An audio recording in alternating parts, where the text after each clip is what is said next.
Both Joe Biden and Donald Trump won primary elections in 4 states, including the crucial battleground state of Wisconsin. Hundreds of delegates were up for grabs in Rhode Island, Connecticut, New York, and Wisconsin on Tuesday, and Biden and Trump have already amassed enough delegates to win their respective nominations.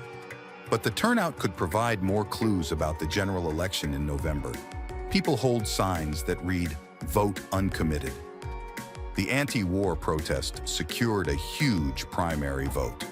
What happens next?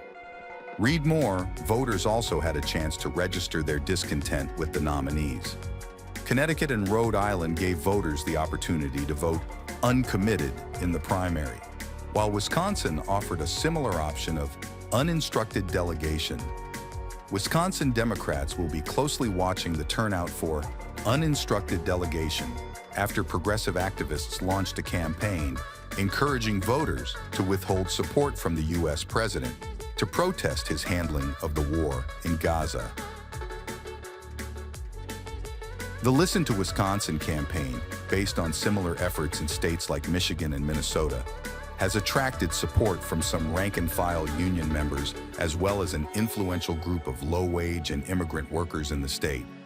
Those voters represent key constituencies whose support Biden will need to win in November, and even a small erosion in support could spell trouble for him in Wisconsin, where he defeated Trump by just 0.6 points in 2020. In 2016, the former president defeated Hillary Clinton by roughly 0.8 points in Wisconsin, and he hopes to repeat that performance this fall. Polls closed at 8 p.m. ET in Connecticut and Rhode Island, and at 9 p.m. ET in New York and Wisconsin, with results coming in shortly afterwards. And Biden will soon have a better sense of his standing in the battleground state. With the presidential nominees already decided, Wisconsin Republicans are more closely focused on 2 ballot measures related to election management in the state.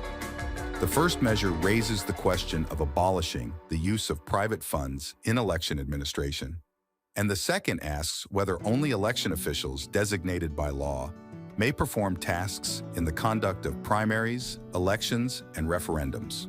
Republicans have encouraged supporters to vote yes on both measures, after their legislative efforts to change election rules were repeatedly blocked by Wisconsin's Democratic Governor Tony Evers. Republican leaders have expressed pointed criticism of the grant money that Wisconsin election officials received from the nonprofit Center for Tech and Civic Life in 2020 to address the challenges of navigating the coronavirus pandemic. Those leaders have derided the grant money as Zuckerbucks, a reference to the $350 million that Facebook founder Mark Zuckerberg and his wife, Priscilla Chan, gave to the nonprofit to help election offices across the country in 2020. Republicans argue that such funding must be abolished to ensure voters' trust in election results. But Democrats warn that the approval of such a measure could drain resources from government offices already stretched too thin from budget cuts. On the second ballot question, Democrats have criticized its wording as vague and accused Republicans of attempting to intimidate nonpartisan voting rights groups from their usual registration and turnout efforts in the state. Rather than work to make sure our clerks have the resources they need to run elections, Republicans are pushing a nonsense amendment to satisfy Donald Trump, Ben Wickler, chair of the Democratic Party of Wisconsin, said in a statement last month.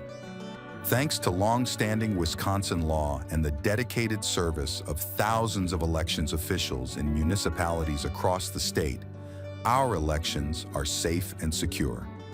Donald Trump's lies about his 2020 loss shouldn't dictate what's written in our state constitution.